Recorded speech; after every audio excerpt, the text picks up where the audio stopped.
Hi there. In this video, let's talk about food, our most basic need. Access to food is a human right, so we all have the right to feed ourselves with dignity. But the food system is quite complicated, goes through multiple stages before reaching us. Have you ever wondered who is responsible for the food we eat and how we are able to access healthy, sustainable and affordable food? To understand how food policy works in Europe, you need to know about the Common Agricultural Policy, the CAP. The CAP has been an important implementation and has been funded by the EU budget since its launch in 1962. The policy is centered on three key actions. First, direct income support. Farmers receive direct payments to guarantee their income stability, as well as for actions usually remunerated by the markets, like taking care of the countryside. Secondly, market measures. These complement the direct income support for farmers and include market intervention, a provision of sector-specific support, rules on the marketing of agricultural products such as labeling and standards, and the managing of tariff quotas for international trade. And thirdly, rural development measures. Each member state receives a financial allocation to implement at least one national program.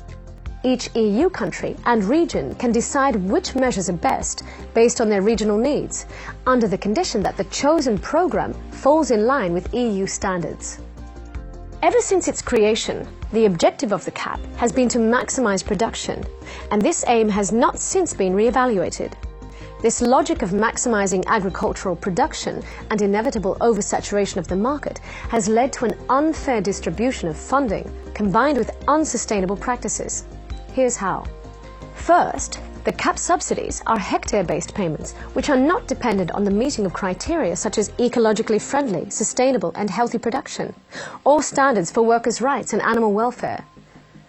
Large farming operations and non-farming landowners have benefited from these sorts of subsidies, while small farmers are unable to compete. Small farmers can no longer make a decent living and have to end their commerce. This has led to a loss of jobs and a decline in economic activities in rural areas, and as a result, fewer people are living in the countryside.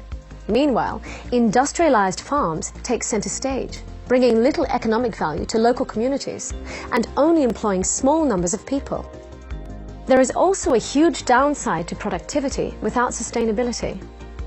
Farmers with less land have to produce more to make a profit. To save money, they resort to importing genetically modified soy or pesticide-treated monocultures from the United States, a pattern that contributes to the land grabbing and destruction of forests and savannas of South America. In order to cut costs and to comply with EU rules, farmers are forced to buy seeds from a handful of powerful agrochemical corporations. Consequently, about 75% of plant genetic diversity has been lost in the past 100 years. Many farmers use chemical fertilizers and pesticides to ensure profitable harvests from these homogeneous seeds, which leads to a loss of food diversity and a reduction in water quality and soil fertility.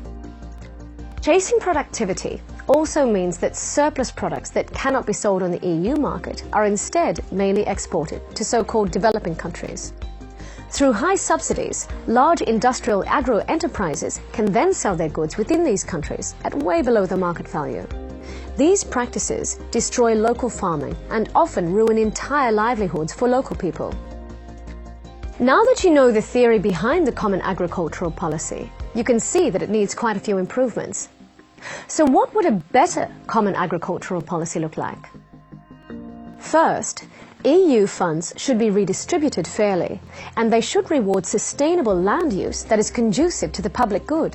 This will support smaller, more sustainable farms, which provide quality jobs and have environmentally friendly outputs, which will then lead to creation of local, decentralized food systems, especially in rural areas. A better common agricultural policy will also ensure that the social and labor rights of farmers and farm workers throughout the food chain are respected. Price dumping at the farm level, as well as unfair trading practices, should be stopped. And finally, public funds should ensure that farmers can make a living throughout the transition to sustainable practices. In a nutshell, we need a policy that is coherent with the EU's environmental, climate and development policies, and one that produces healthy food for all and helps rural communities to thrive.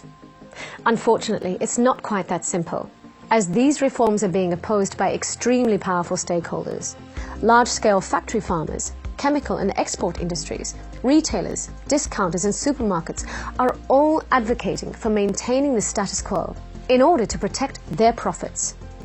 So hey, it's up to us to hold our policymakers accountable and demand change.